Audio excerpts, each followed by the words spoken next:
Cada vez que se aproximam grandes eventos em diversas cidades ao mesmo tempo, cresce o número de acidentes nas estradas e avenidas de pequenas e grandes cidades, na maioria das vezes causados pela imprudência.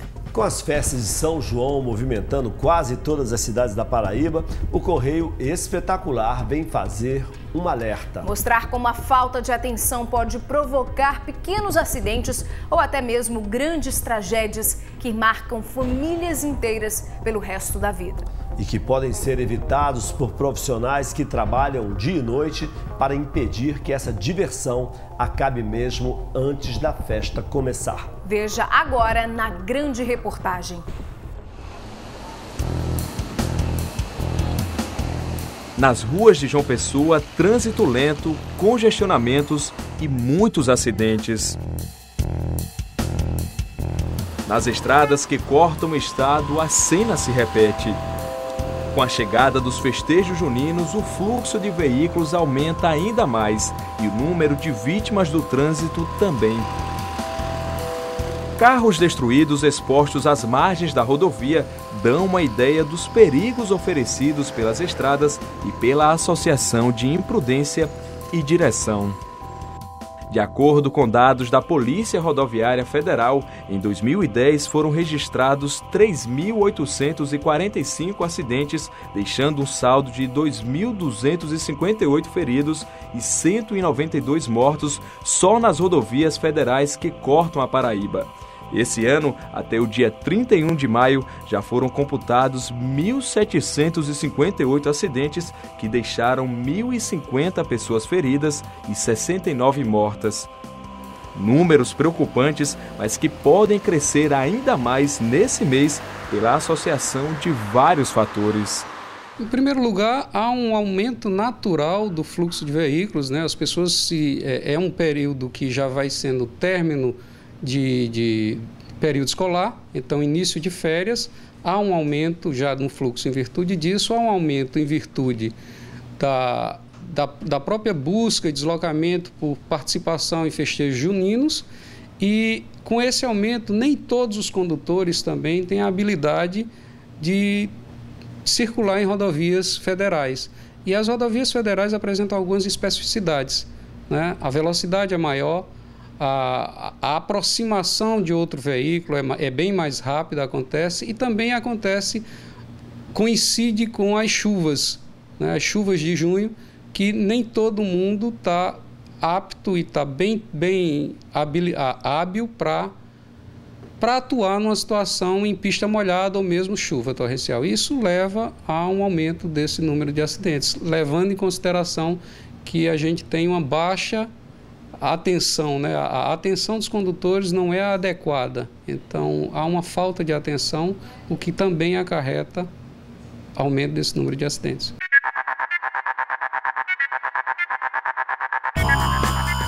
E o número de mortes nas estradas poderia ser ainda maior se não fosse a dedicação de alguns profissionais que não medem esforços para salvar vidas. Os socorristas, como são mais conhecidos, trabalham numa carga horária que varia de 12 a 24 horas. O atendimento às vítimas das estradas é feito em 3 ambulâncias mantidas pela PRF em pontos diferentes do estado. Essa é a ambulância utilizada pela Polícia Rodoviária Federal para o resgate de vítimas nas rodovias federais que cortam a região metropolitana de João Pessoa. E a responsabilidade do atendimento é sempre de um técnico de enfermagem e de um agente da PRF. Hoje o agente que está de plantão é Jacome. Como é que funciona esse convênio entre vocês e o SAMU? Bem, como a Polícia Rodoviária Federal não dispõe de equipes da área de saúde, nós não temos médicos, enfermeiros ou técnicos de enfermagem, por força de um convênio, a Polícia Rodoviária Federal entra com a viatura e o condutor, um PRF, e o SAMU entra com essa tripulação. No nosso caso, como trata-se de uma unidade de suporte básico, é um técnico de enfermagem, né, que junto com o policial, que é devidamente treinado, faz o atendimento das vítimas de acidentes, principalmente nas rodovias, não impedindo que a gente possa ser acionado para fazer atendimento em outros locais. E o técnico de enfermagem que está hoje de plantão é Alisson. Alisson, essa ambulância está preparada para fazer que tipo de atendimento? Ela está preparada para atender todos os casos clínicos e todos os casos de trauma. Como vocês podem ver, nós temos todos os equipamentos aqui na ambulância e na determinada situação que não tivemos como atender aquela situação, um politraumatizado gravíssimo, aí nós vamos pedir um socorro, né, um apoio de uma unidade de suporte avançado, que com ela vem junto um médico. 191, qual sua emergência? Para prestar os socorros nas BRs, a PRF mantém uma central de atendimento 24 horas que recebe os chamados telefônicos pelo 191. Quando há ocorrência em qualquer parte da rodovia aqui no estado da Paraíba, ou seja, nas rodovias federais, ou a pessoa que está envolvida no acidente ou um outro usuário de rodovia, ele liga através de 191, que é uma ligação grátis, gratuita, atende 24 horas, e a central de operações de imediato comunica a viatura de apoio, ou seja, a viatura que faz o patrulhamento móvel daquela região, e no caso de vítimas, diretamente com o resgate, e esses vão fazer o atendimento imediato. E se nas estradas a ajuda vem da Polícia Rodoviária Federal, dentro da cidade a responsabilidade maior de tentar salvar vidas é do Serviço de Atendimento Móvel de Urgência ou simplesmente o SAMU. O SAMU atende diversas ocorrências, tá? Ocorrências em casos de afogamento, casos clínicos, parada cardiorrespiratória, casos psiquiátricos, queimaduras e o mais comum que a gente recebe aqui, casos envolvendo traumas, né? Acidentes, colisões, vítimas de arma de fogo, de arma branca. E o SAMU tem um convênio com a PRF, com o bombeiro, tá? E a gente tem uma diferenciação no serviço que as nossas viaturas elas não possuem o desencarcerador, tá? Esse aparelho só quem possui são as viaturas do bombeiro e da PRF. Então, digamos que a gente tem aí um capotamento na BR, tá? Foi acionada aqui uma ocorrência, o solicitante ligou e disse, um capotamento na BR com 3 vítimas, uma presa nas ferragens. Então o médico ele vai enviar uma USA, que é a unidade de suporte avançado, o radiooperador, nosso radiooperador, vai entrar em contato com o CIOP do bombeiro para acionar uma viatura resgate, tá? Porque geralmente em capotamento a gente tem aí um princípio de incêndio devido ao derrame de líquidos, né, de combustível.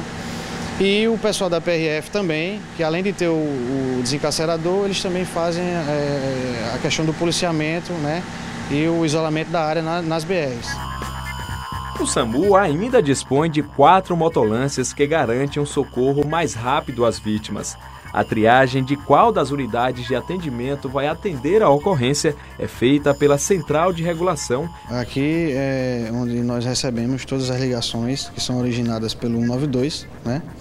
Então temos os TARMs, que são os telefonistas, os técnicos de auxiliar de regulação médica.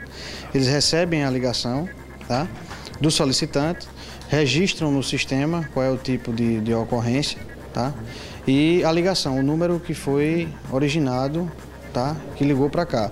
E ele transfere a ligação e o registro do sistema para o médico regulador. E aí o médico é quem vai definir que tipo de viatura que vai ser acionada, se vai ser a motolância, se vai ser uma USA, se vai ser um USB. Ou se não é preciso, se não é necessário um deslocamento de uma viatura. A central recebe aproximadamente 14 mil ligações por mês que são registradas como ocorrências. Por dia são cerca de 400, isso sem computar os trotes que chegam a superar o número de pedidos de socorro. E a solicitação de ajuda chega a todo momento. Nós acompanhamos o trabalho no atendimento de emergência. Vocês acabaram de receber uma ocorrência, o que é que vocês já sabem? É uma queda de bicicleta, tá? E a vítima está ao solo na ladeira do Grotão. Sabe se é grave o estado dela não? Não, a princípio não é grave não. Mas a gente vai averiguar mesmo assim. Então a gente vai acompanhar a ocorrência, vamos lá.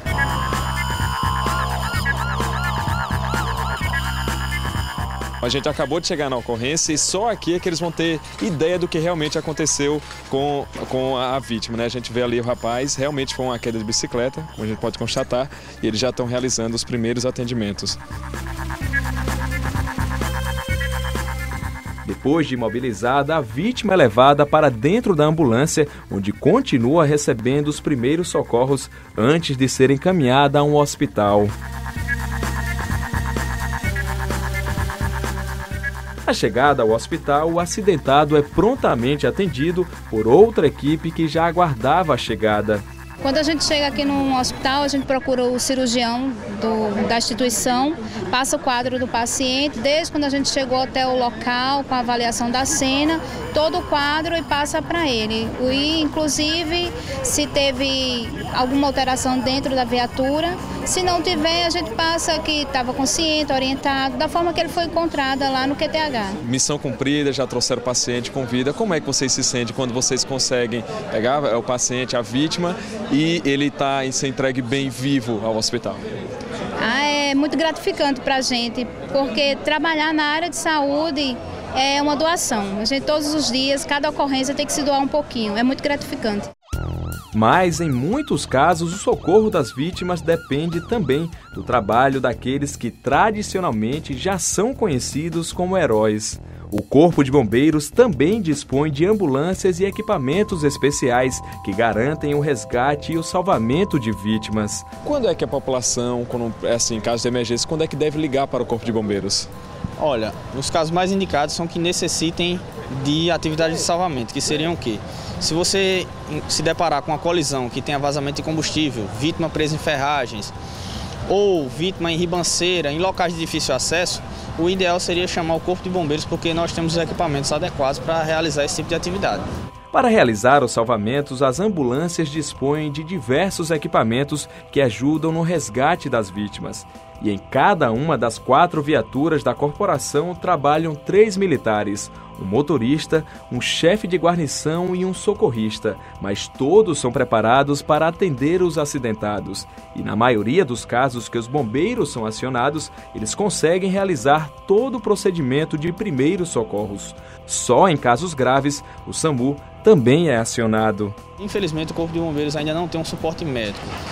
O SAMU ele tem um suporte médico que ele pode nos auxiliar tanto na aplicação de medicações à vítima, que seja necessário, como também um suporte a vias aéreas avançadas, no caso uma vítima que esteja no estado mais grave, um polo traumatizado, que necessite de acesso venoso, por exemplo, o SAMU que nos auxiliaria nesse caso. E é o empenho desses profissionais do SAMU, Corpo de Bombeiros e Polícia Rodoviária Federal que garante a ajuda de quem por uma fatalidade ou imprudência viu a própria vida estar por um fio.